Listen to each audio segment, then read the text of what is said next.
Você está no Pode Ler e Escrever, o podcast literário. Por aqui, conversamos com escritores, profissionais do livro, produtores de conteúdo e amantes da literatura. Chega mais e aprenda com a gente. Olá pessoas, está começando mais um episódio aqui do Pode Ler e Escrever e hoje eu tenho aqui comigo o Pedro e o Gabriel. Esse é um episódio especial. Como eu faço uma vez por mês, eu levanto um tema da nossa literatura e trago aqui duas pessoas para falar sobre esse tema. E o tema desse mês é literatura de super-heróis. Então, boa noite, Pedro e Gabriel. Como que vocês estão? Tudo certo por aí? Boa noite. Eu queria agradecer muito o convite aí da participação. Tenho certeza que vai ser um bate-papo muito legal, vai dar para trazer temas bem interessantes aí, né, nessa conversa que eu acho que todo mundo deveria ter, né? Faz muito parte da nossa cultura legal. já. Boa noite, galera. Uma alegria estar de novo aí. Fico muito feliz em saber que quando o papo é super-herói, o Juliano pensa em mim. Então, Exato. vamos conversar aí sobre esse papo que eu adoro tanto. Massa. Né, como você falou, né, Gabriel, você já esteve aqui, né, alguns meses atrás, e a gente tem novidades também, né, tem lançamentos, então o Windowverso cresceu, né, então você vai falar sobre isso. Já tem daqui um a apêndice. Sim, isso é legal. E por se tratar de universo, né, a gente vai até discutir muito isso, né, porque é muito comum na literatura de super-heróis, né, a gente vê isso, talvez mais no mainstream, a gente vê nos cinemas, né, o universo da Marvel, enfim, a gente vai muito além disso, mas é comum a gente expandir as histórias, porque tem muita coisa a se falar, são vários personagens, várias histórias, isso é muito legal. E antes da gente começar, né, do nosso assunto, eu quero só passar aqui o recado do Clube de Autores, que é o nosso apoiador e o patrocinador aqui do podcast. Conheça o Clube de Autores, a maior plataforma de autopublicação da América Latina. Somos mais de 42 mil autores e mais de 75 mil livros publicados. Entrar para o clube é muito simples. Primeiro, você publica seu livro online gratuitamente. Depois, você diz quanto quer receber de direitos autorais. Por fim, nós vendemos e você recebe o dinheiro direto na sua conta. Muito simples, não é mesmo?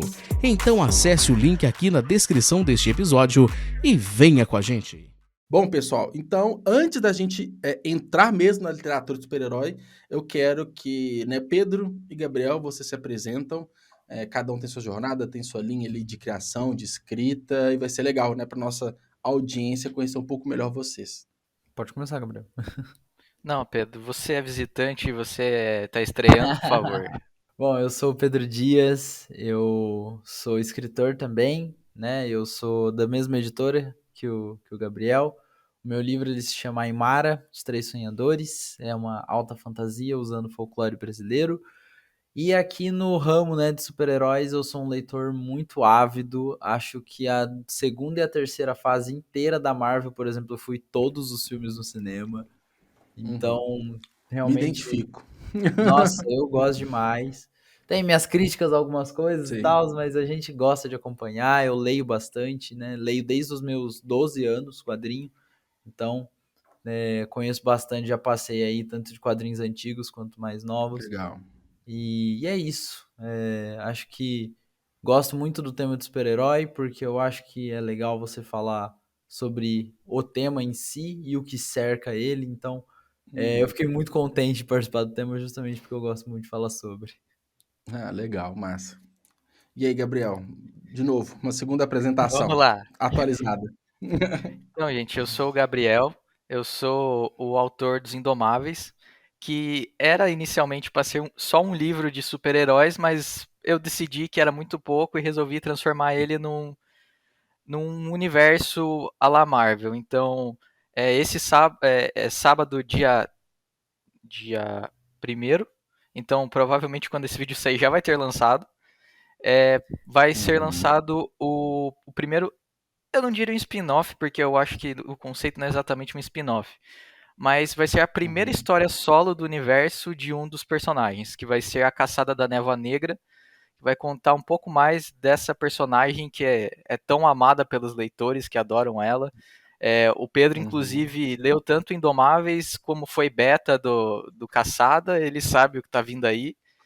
Então, tá sendo muito legal, assim, receber feedback da galera BR que fala, pô, finalmente me sinto representado, ver minha cidade e espero poder trazer muito mais coisa aí. E vocês não pedem pra esperar o que tá vindo aí. Inclusive, Que quem legal, não cara, leu que massa. Indomáveis tem que ler, cara. Que livraço. Tá no meu top 3 da Flávia. É que você não tá muito no grupo, mas eu faço tanta propaganda desse livro pro pessoal. Eu sou Inclusive, antissocial. um ponto que eu mudei um pouquinho o meu cenário aqui, que eu coloco os livros de quem já participou aqui do podcast. O do Ah, Gabriel, legal. ele não está porque eu tô lendo ele, né? Ô, Então, louco. Ah, eu tinha come... então eu comecei, o que que eu tô fazendo, né? Ele Mas eu tá tenho ele aqui, peraí. disponível no mostra ele, mostra ele. Não, e ele é um além da história dele ser legal, eu tô com eu sou meio estranho porque eu leio tanto a versão física quanto o Kindle, né? Não, você não é Então, estranho. às vezes é Eu apenas faço mais isso um, também, né? eu faço isso. praticidade. Não, e com o mesmo livro, porque, por exemplo, se eu tô, sei lá, antes de dormir, né, que tá o quarto todo escuro e tudo, eu vou ler no Kindle. Mas se eu tô na sala, algum outro lugar, assim, eu pego o livro físico. Então eu vou intercalando, e aí eu falo que você já leu quanto? Eu tô com 15%, né? Nem página, né? Que o Kindle mostra a porcentagem, então eu tô com mais ou menos É, 15% o Kindle, do ele é Indomáveis. meio hipster, assim, né? Ele não gosta de falar o quanto você já leu.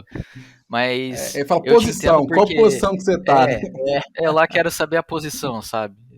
Em porcentagem, Eu cara, eu não sei lacei fazer o que você porcentagem fez. direito, mas o que eu ia falar, eu entendo o que você faz porque eu não levo os livros físicos, por exemplo, para a faculdade, porque eles estragam, você põe na mochila, sei lá, arranha.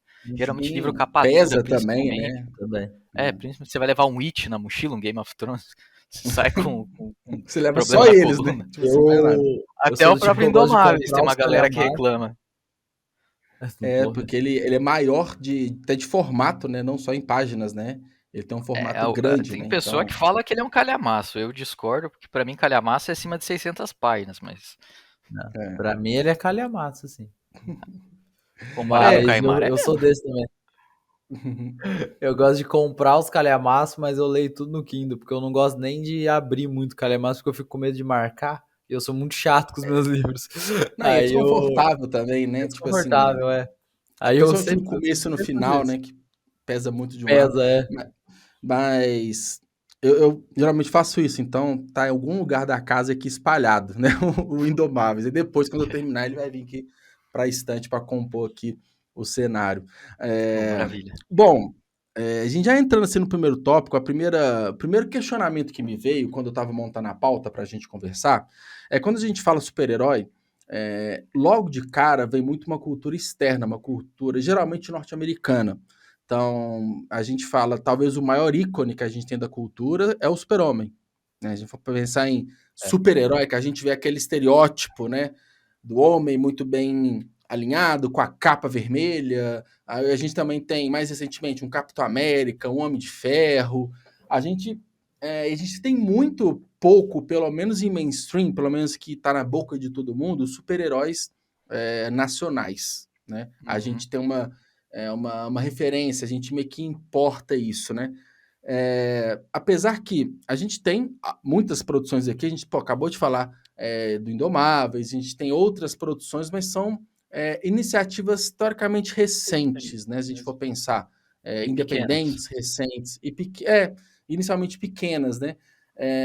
Como que vocês veem isso? De fato é isso? É uma percepção que ela é real? E por que vocês acreditam nisso? Até entrando num ponto que muito, né, da sua história, né, Pedro, que é a questão dos Uhum. quadrinhos, né? Você é um cara que acompanha bastante e, naturalmente, eu imagino que você começou com uma literatura estrangeira, né? Sim, eu acho que assim, isso vai muito, não só na parte de quadrinhos em si, mas se você pega, por exemplo, os autores mais lidos em qualquer gênero aqui no Brasil, praticamente todos são estrangeiros. E querendo ou não, essa questão de super-herói, eu acho que ela vem muito porque ela começou mesmo na cultura americana e cresceu demais lá, né? Demais, assim, em ponto de chegar a vender milhões, assim, em um mês com facilidade nos Estados Unidos, logo nos primeiros anos das grandes editoras, que na época ainda eram pequenas. E eu acho que assim, o Brasil, ele tem muita essa facilidade de aderir outras culturas. Uhum. Ele tem muita facilidade. A gente é o quarto país que mais consome quadrinho, a gente é o segundo país que mais consome anime, por exemplo. Se eu não me engano, Uhum. três dos animes mais vistos no mundo, quase metade da audiência é brasileira, sabe? Então a gente tem essa Uhum. aderência não só com quadrinhos assim de super-heróis. Só que daí eu acho que a gente peca em outra coisa também. A gente adere muito fácil à cultura, mas a gente rejeita um pouco quando vem daqui de dentro. Essas iniciativas, né, que você comentou, cara, elas Uhum. são menores, mas elas não são novas. Você pega Sim. iniciativa aí que já tem mais de 10 anos e os caras produzem quadrinhos de uma qualidade absurda e eles não conseguem crescer no mercado nacional. Uhum. Coisa que uma Panini, que catou DC e Marvel pra ela publicar, vende a Os caras têm 80 monopólio do conto um mercado em quadrinho. relação a É, HQ. É. totalmente, totalmente. Mete uns R$ 80 numa HQ de 120 páginas e a galera paga, entendeu? Então eu acho que Uhum. essa questão ela vai muito do Brasil aderir muita coisa de fora, e aí aderiu esses super-heróis, trouxe pro cotidiano nosso, Uhum. mas a gente tem dificuldade em se vislumbrar nesse patamar. A gente tem dificuldade de olhar a gente no mesmo patamar Uhum. que a gente olha as culturas estrangeiras. Porque quando surge alguma coisa muito boa, a gente critica. Isso não só no mundo do super-herói. Cidade Invisível fez sucesso em 40 países. E quase Uhum. tomou processo aqui dentro do Brasil só porque não tinha algumas coisas que uma galera implicou. E tudo bem implicar, eu acho que a gente tem que cobrar qualidade, mas, cara, era a primeira série de grande sucesso, estava saindo aqui no Brasil Uhum. mundialmente. Vamos bater palma, vamos aplaudir. Então eu sinto Uhum. essa E uma margem, assim, baita série, tipo uma assim, baita série. uma produção muito legal e que quebra também o estereótipo que a produção Sim. cinematográfica do Brasil ou é comédia, né? É, Tipo É assim, comédia com o Fábio Porchat. é, comédia e Central do Brasil, né? E Tropa de Elite, são tipo esses três, né? Tipo, ou é é Tropa de verdade. Elite, Central do Brasil, Auto da Comparecida, um ou outro, ou comédia. Não, tem muito além disso, né? Tá entrando muito suspense, muita ficção, né, científica. Tem entrado algumas produções assim, inclusive tem uma de terror vindo aí, que, salvo engano, Uhum. é com, não sei, um ator foda aí, mas é tipo uma série de terror nacional. Vai Tá ser vendo? A acho que no Netflix tá É, HBO. um... inclusive, É, Eu acho que é na HBO, mas enfim. um dos filmes que me motivou aí a escrever Indomáveis é nacional, que é o Doutrinador, né?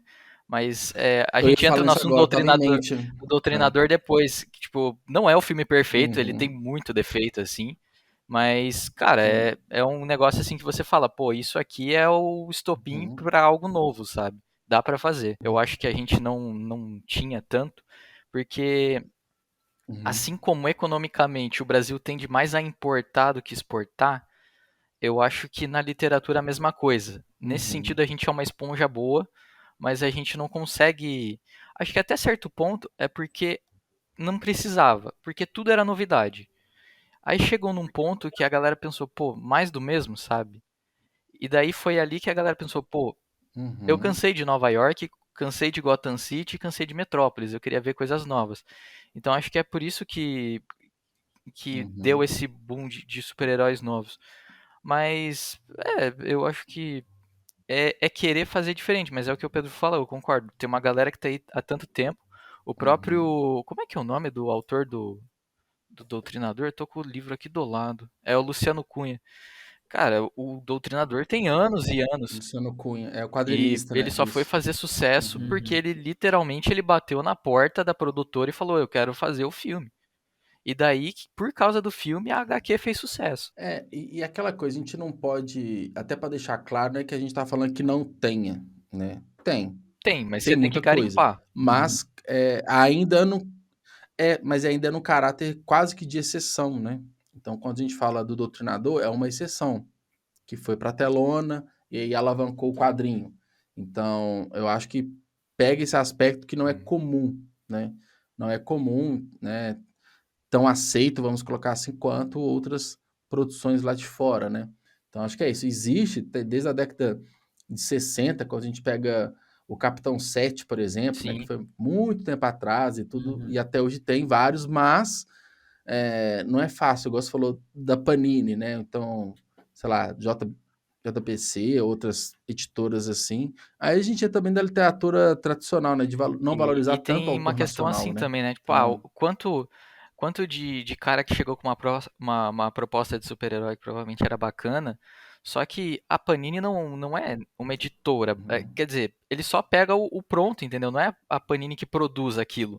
Ela só literalmente traduz e revende. Ela é uma revendedora. uhum, Então, nesse sentido, ela sim, não tem nem como você ter o contato para você chegar, sei lá, não existe a Marvel Brasil, entendeu? Você chegar e falar, ó, eu tenho uma proposta de livro. E sim. daí, acho que é um pouco disso, é a falta Uhum. de network que tem com essa galera também, né? Não, mas interessante a gente levantar esse ponto, né? Que é, vocês estão muito mais inseridos nesse tipo de literatura do que eu, então é uma percepção que eu tinha que de fato ela existe, né? Então, eu acho que o seu trabalho, né, Gabriel, e depois a gente vai falar, né, Pedro, do seu livro também, que ele puxa muito mais o aspecto do folclore brasileiro, então é Uhum. bem cultural, né, nacional.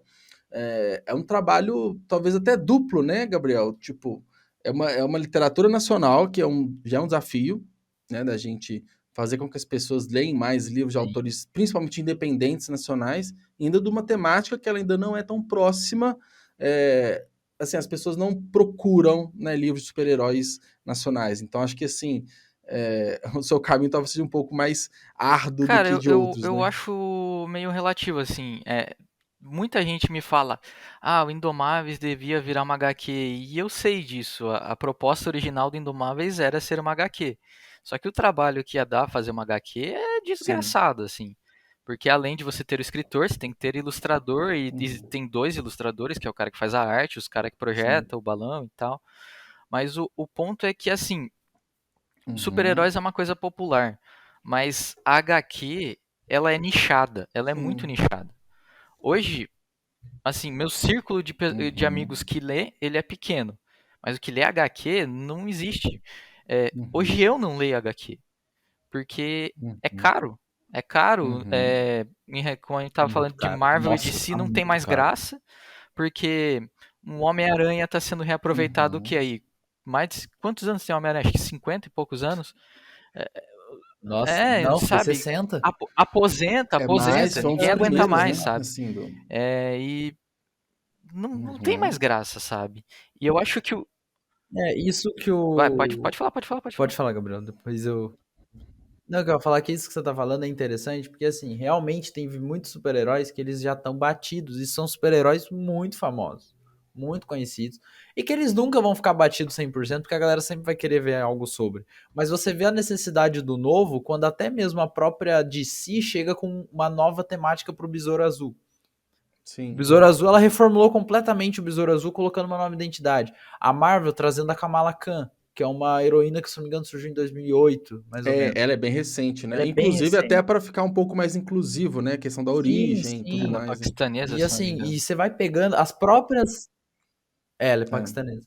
As próprias editoras grandes, Marvel e DC da vida, assim, elas estão sentindo necessidade de equipes novas. Você pega o Homem-Aranha. Pô, não dá pra Marvel abrir mão do Homem-Aranha. Não dá, ele é a cara da Marvel. O que ela fez pra tentar inovar? Cara, vamos meter um outro Homem-Aranha, Miles Morales.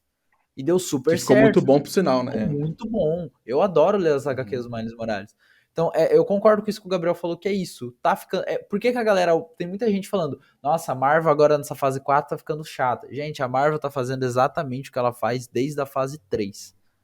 Uhum. Fase 3 não, fase 2. Desde a fase 2, a Marvel tá fazendo exatamente o que ela tava fazendo. Só que ficou batido. A galera deixou de comprar a ideia como novidade e tá acostumada e quer coisa nova, ela quer tentar coisa nova. E isso nos cinemas, beleza, a gente tá falando, sei lá, de 10 anos. Quadrinhos tem 80, tem Uhum. 70 anos que lançam os mesmos super-heróis, entendeu? O quadrinho ele Então, tem um realmente essa problema novidade que é muito o Pedro importante. vai concordar comigo, que é assim, tal personagem morre. Você lê aquilo e fala, não morreu. É, Porque eles não sabem matar personagem. não Uhum. morreu. É pior que Dragon Ball Z, sabe? Daqui 3 meses Eu traz de acho que volta. O É Capitão aquela América, acho que ele coisa. já morreu 3 vezes, cara. E ele sempre volta. É tipo, não tem graça. Não, ele Então, morre. Aí quando precisa Só do que eu vender. li. morreu 6. Sabe? Né, quando precisa vender mais quadrinho, né? Quando tá embaixo, opa, vamos ressuscitar esse cara aqui, né? Tipo assim, vamos criar uma Eles história. Exato. fazem. por tentar dar exemplo, aquela como teve reciclada, que né? os caras ficaram malucos que o Capitão América chegou e falou Hail Hydra. E, tipo, ele era um agente da Hydra o tempo todo. Você lê aquilo e fala, cara, não É, é. na hora viram que isso Uhum. era Não cagada. é. Não, na hora viram que era cagada, meteram que era um sonho, que era um vilão que deixou ele alucinando. Na hora viram que É deu que merda. Entendeu? A galera não comprou a a ideia. Marvel, enfim, essa galera tem que aprender que existe um momento em que o herói tem que passar o manto pra frente, sabe? É, e não aprendeu Uhum. isso. Uhum. No meu universo isso vai Mas ser eu, aplicado, cara. Não mas eu existe. acho que assim que. Não, foi um Não, pode falar, reticências, Gabriel, na desculpa. verdade. Mas pode. É que eu acho que, assim, eu acho que a graça de você ler super-heróis é que eles são gente como a gente, mas eles fazem o que a gente não tem coragem de fazer. Mas eles envelhecem como a gente. Eles, a idade chega pra eles, eles Uhum. ficam mais lentos. Então eu acho que é o ciclo natural, sabe? Chega um ponto que ele tem que envelhecer e alguém tem que assumir o lugar. Eu acho Uhum. que o Demolidor teve uma menina que Eu acho assumiu. que um caso. Eu acho que o caso clássico, assim, até recente, o multiverso da Marvel prova isso, né? Que você pode criar 1000 multiversos, você cria 1000 versões de cada super-herói e tá tudo bem, com a justificativa de ser Desde um que não seja o multiverso. multiverso do Doutor Estranho, Então, tá tudo certo. você resgata os dois últimos, né? O Tobey Maguire, né? E E o Andrew o Andrew Garfield. Garfield, né? Os dois Homem-Aranhas. E agora, ontem, né? O Ryan Vai voltar com o Reynolds, Hugh ele Jackman. anunciou que o O Hugh Deadpool Jackman 3 vai vai voltar. voltar com o Hugh Jackman, que Logan, pra mim, foi o filme, Foi o assim, que ápice, é. fechou do caralho, fechou muito bem o Sabe Então, que isso é ciclo, uma coisa. aí isso, ressuscita o cara, né? Isso é uma isso é um coisa problema. legal que depois a gente pode comentar. Que o, o gênero super-herói ele é bacana porque ele consegue se adaptar em qualquer gênero literário. Você consegue adaptar um Uhum. negócio de super-herói em Total. Terror, terror, em comédia. drama, que é o caso de Logan, é, Ficção tudo, sabe? científica, Isso é muito legal. romance, tudo, Então, né? não, você pode até cansar do gênero, mas que nem às vezes a Marvel pega e cria uma versão medieval do Homem-Aranha. Cara, isso é muito louco, sabe? Isso é diferente. É, Uma e versão fica legal, cyberpunk. tipo, fica muito legal Então, mesmo. você tem infinitas possibilidades. Uhum. Acho que isso que é a mágica também do super-heroísmo. Sim, até que quando a gente fala super-herói, a gente tem, igual eu falei, no começo da conversa, a gente vem Super-Homem, Capitão América, Homem de Ferro e tal, Homem-Aranha. Mas se for pensar a questão do superpoder, a pessoa pode ter uma pequena habilidade, ela é uma sobre-humana, ali já enquadra Ou não ter no nenhuma gênero. O Aí habilidade, dá né? próprio pra explorar Demolidor. muito. Como Justiceiro. Tipo um Batman O da vida. Batman, vamos e É, convenhamos, né? então, Porque Liga das Batman Sombras é meio roubado. meio o fantasioso. poder dele é Mas dinheiro, né? o Tony Stark, no caso do Indomáveis, tem o Torturador, que ele não tem É, poder nenhum. Então, eu sim. acho que é justamente voltando aquilo que eu falei. É o cara ter a coragem de fazer o que você não faz. Só o fato disso torna ele super, já sabe? E uma coisa É. que assim, você falou, né, do Tobey Maguire e do Andrew Garfield. Cara, super-heróis, querendo ou não, hoje em dia o mercado de super-herói, principalmente de quadrinhos, ele vive muito na base da nostalgia. Se você pega os novos 52 da DC, eu diria que, sei lá, 80% foi readaptando sagas antigas. E vendeu a rodo. A galera comprava sabendo o que ia acontecer, porque só tava pegando uma saga antiga e reescrevendo num Agora eu quero fazer um design diferente, parênteses. Porque basicamente. a galera hoje que consome HQ não é mais criança e adolescente. Antigamente a gente vendia para Não. criança e adolescente. Só que essas crianças cresceram. E hoje você Sim. tenta vender para o adulto de hoje, não para criança e adolescente. Tanto que história de super-herói hoje não é mais Uhum. coisa para adulto, para criança e adolescente. Não. Tem coisa aí que é Uhum. pesadíssima. E complementando assim o que o Pedro falou, Tanto é Não que sei, a eu não sei quem já linguagem, ela leu. tem que adaptar, né? Não Não, sei quem já o leu, mas eu Watchmen vou falar, é maior de 30, né? Não pode nem vamos. 18, né? Na verdade, eu vou qualquer falar de coisa do Watchmen Alan depois Moore que assim eu é para falar. maior de 18. Eu particularmente não dei conta de ler V de Sim. Vingança porque primeiro que eu peguei em inglês para ler e era uma parada muito pesada assim. Eu tentei ler com 14, Uhum. 15 Aí anos sim, e pega não dei pesado. conta. Mas complementando o que o Pedro Não. falou, eu Não, acho eu cheguei a ler bacana. com 14, 15 anos, mas em português, né? Tem isso também, né? Mas é engraçado porque eu tinha um projetinho Homem-Aranha que, nos meus 14, 15 anos, que eu baixei. Não façam isso em casa, mas eu baixei os torrents das HQs. Só que desde que lançou, até fechar a saga do Homem-Aranha e começar do Homem-Aranha Superior. Então eram quase 1000 HQs. Pô, quem tem um Kindle aí sabe que com 4 GB você bota muito livro dentro. Muito. E a minha pasta de HQ tinha 20 gigas. Então era muito HQ. Mas era fácil de ler, diferente do Alan Moore. Só que o que eu queria falar do Tobey Maguire, do Garfield, é que eu, particularmente, cara, eu não chorei porque eu tava emocionado demais pra chorar assistindo o Sem Volta pra Casa. Porque assim, eu não sei vocês, mas quando você assiste um filme, por exemplo, o do Maguire, teve o 3. Aí falaram, pô, cancelou. Você fica, meu, sabe, você quer saber o que aconteceu depois ali, você quer entender, porque não tem como você ter deletado a história dos caras simplesmente. Tipo, você chegar e falar, acabou. Não, tipo, eu sempre penso, pô, a vida do cara seguiu. Principalmente pra quem acompanha quadrinho, E daí né? os caras Principalmente quem acompanha quadrinho. Você tem lá você tem 1000 fascículos, você sabe que tem e muita daí, coisa a mais, pô, né? os caras pegaram Além de 3 filmes, né? Sem Volta pra Casa e falaram, pô, tá aqui, ó, eles fizeram isso esses anos todos. Você fala, cara, obrigado, vocês não mataram ele por nada. E isso é muito legal, assim, sabe? Cara, nossa, eu fiquei muito feliz de ver isso, porque o filme é um fanservice completo, mas é um fanservice que fala, ó, tá aqui o que vocês queriam ver. E eu falo, nossa, valeu, cara. Nossa. Não, exato. Não, eu sou super a favor de fanservice. A galera que reclama, esse filme é puro fanservice. Meu, seu objetivo é ser fanservice. Isso pra super-herói, pra literatura, principalmente super-herói. Querendo ou não, cara, É um público super-herói. muito chato, né? Muito exigente, né? Então tem que ter Sim, um pouco, né? tem uma galera que. Cara, eu ia tentar exato. rebater, mas eu E esqueci o assim, exemplo que eu ia dar. cara, Mas é que eu acho que não adianta você ter um só super-herói fanservice é e você não ter. Ah, tá. Doutor Estranho 2 lá. Tipo, os Illuminati.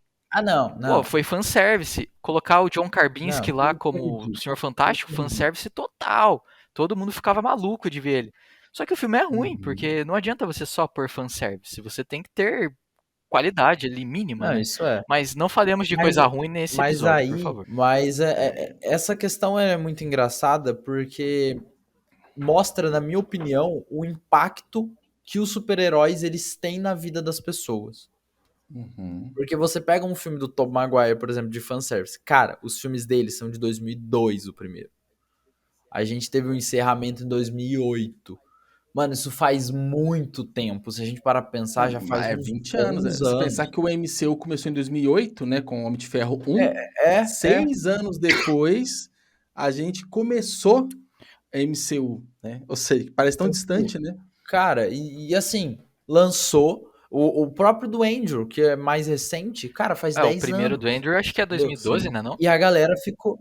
Acho que é 2012. Então, faz 10 anos. É 12, 14, né? 12, 14, 2012. Eu acho. O primeiro é 2012, o e nem segundo é precisei ir tão 2014. longe, né, cara? Isso. E a galera tava louca pra ver ele, sabe? Tava louca pra ver. E por quê? Certeza que esses filmes marcaram uma galera. Tipo, quando a gente pega, antes do MCU, o que a gente tinha? Homem-Aranha e X-Men. Discordo. E um filme meio zoado do Batman. Tinha o Quarteto Fantástico, tirando coisa de isopor. Tinha Demolidor. Tinha o Demolidor Blade, de roupa de sadomasoquismo do Ben Affleck.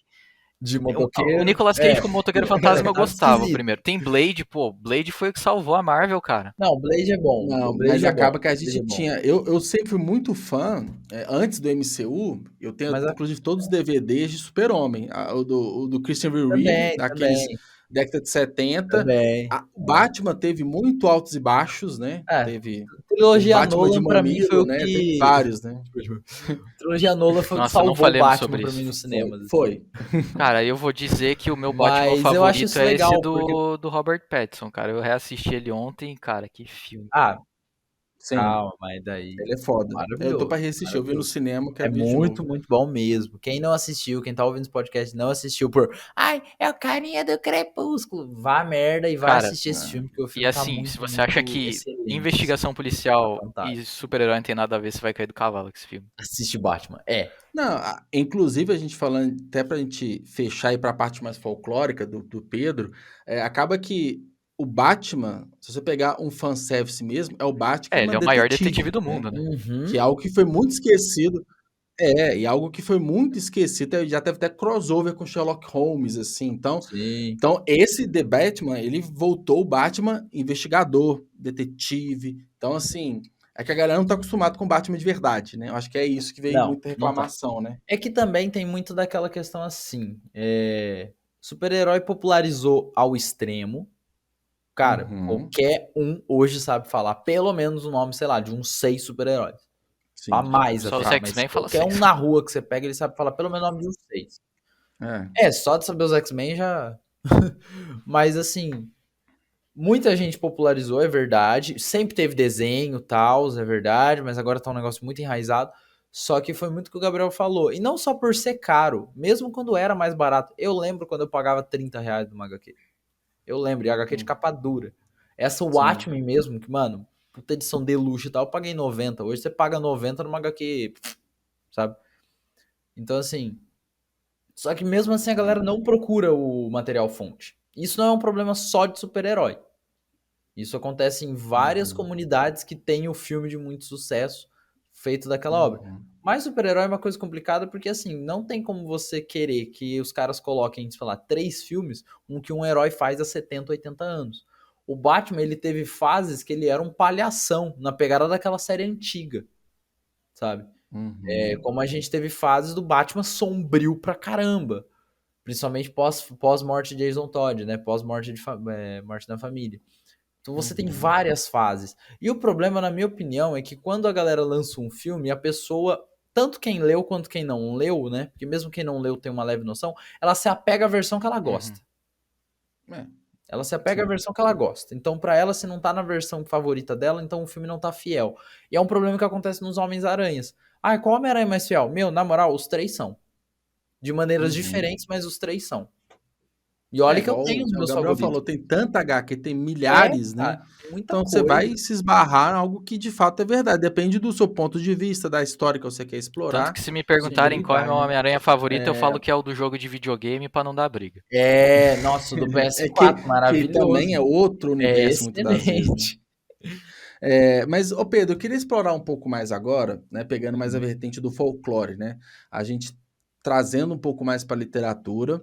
E eu queria entender, né? Primeiro que você é um autor, né? Que você falou, é publicado também pela Flávia, assim como o Gabriel, e explora muito o folclore nacional. Quando a gente fala de folclore, inclusive a gente tem até um episódio aqui que a gente fala só sobre folclore aqui no podcast. Legal. A gente tá falando de lendas urbanas, a gente tá falando de figuras icônicas que marcaram uma determinada região, que reflete Uhum. muito quem nós somos. Então a gente traz muito do nacionalismo, naturalmente, e dependendo da ótica e da abordagem que a gente tem sobre esses personagens folclóricos, eles podem até, por que não, fazer um paralelo com os super-heróis, né? São pessoas ali que têm habilidades, ou então têm características físicas e comportamentais diferentes do ser humano comum, né? Sim.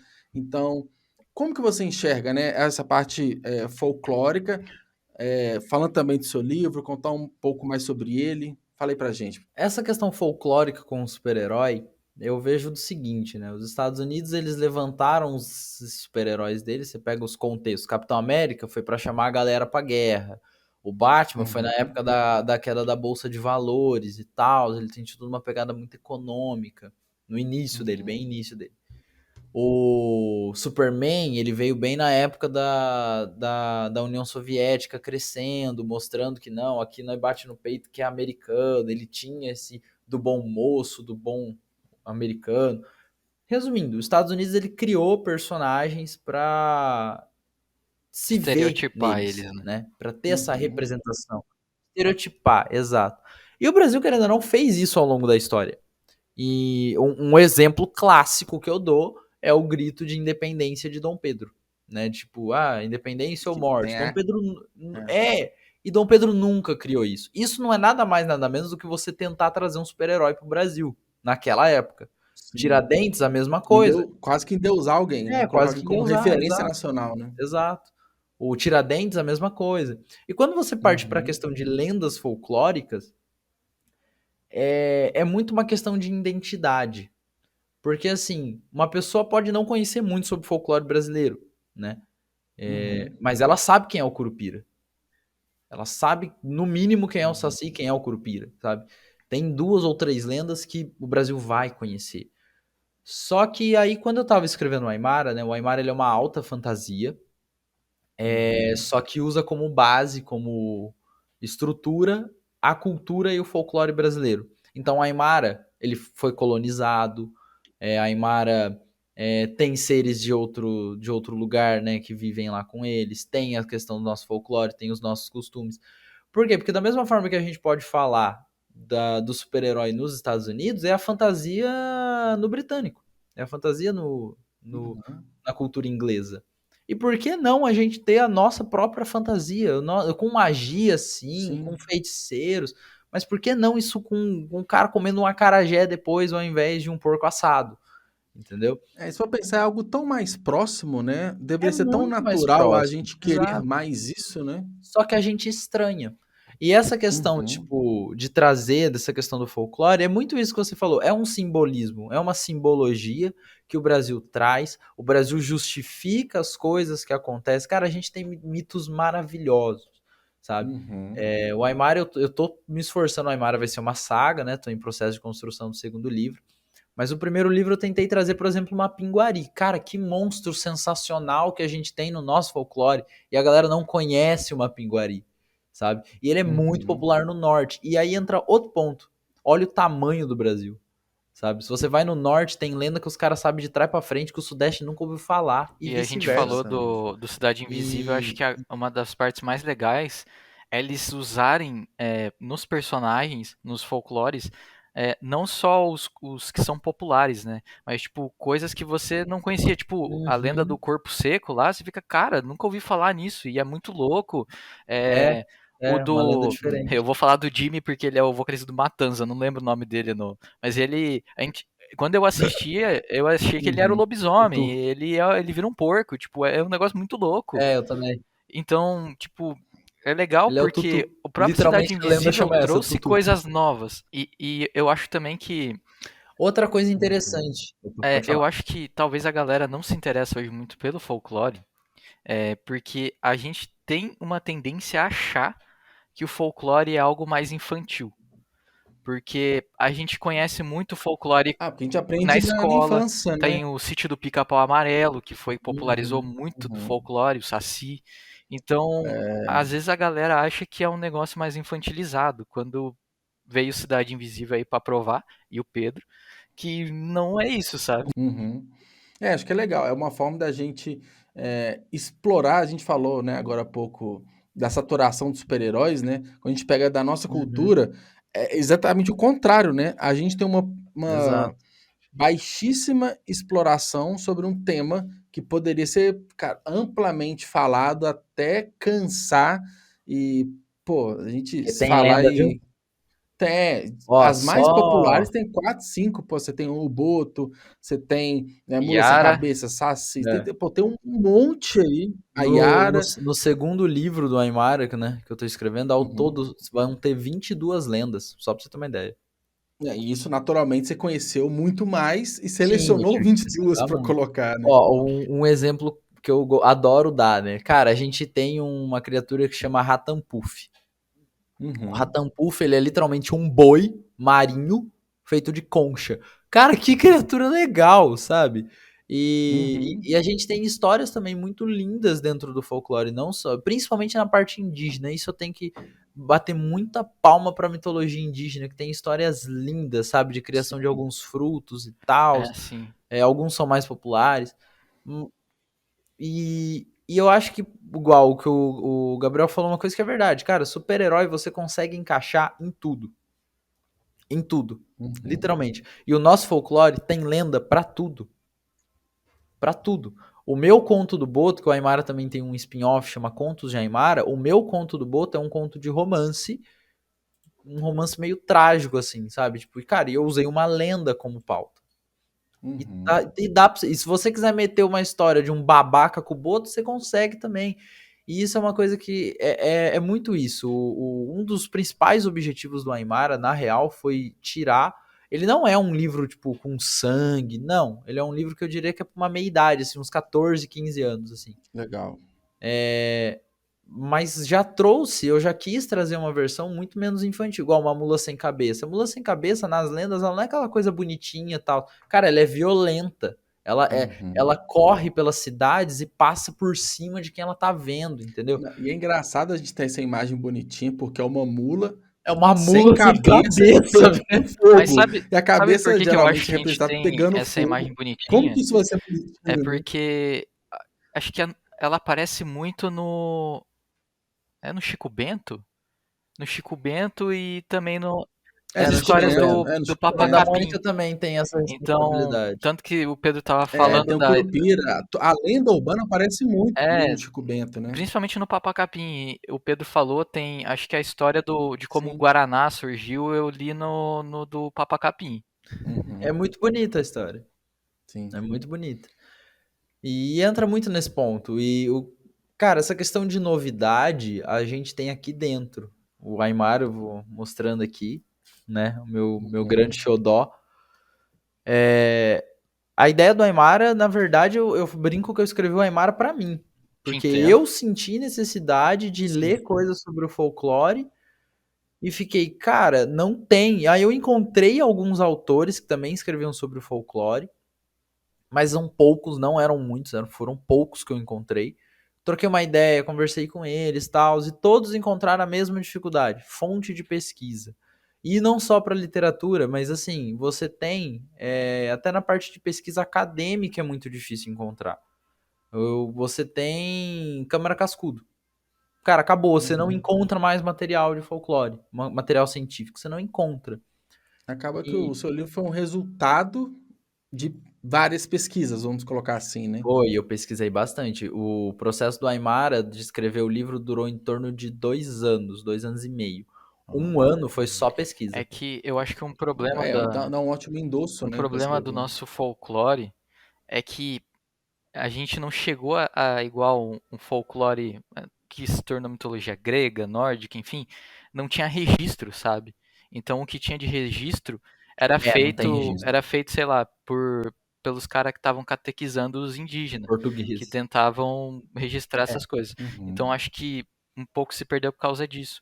Bom, pessoal, o papo, assim, ele tá denso, né? Ele tá rico. A gente tá falando de aspectos, assim, inicialmente, né, gerais, assim, tanto de super-heróis, e fazendo, acho que um paralelo bem interessante com a nossa cultura, né? Com o folclore, foi muita parte de especialidade do Pedro. Mas é o seguinte, só 45 minutos, que a média do episódio é muito Bateram no pouco, né? ponto, tem que terminar. Então, a gente vai fazer... Senão é hora extra.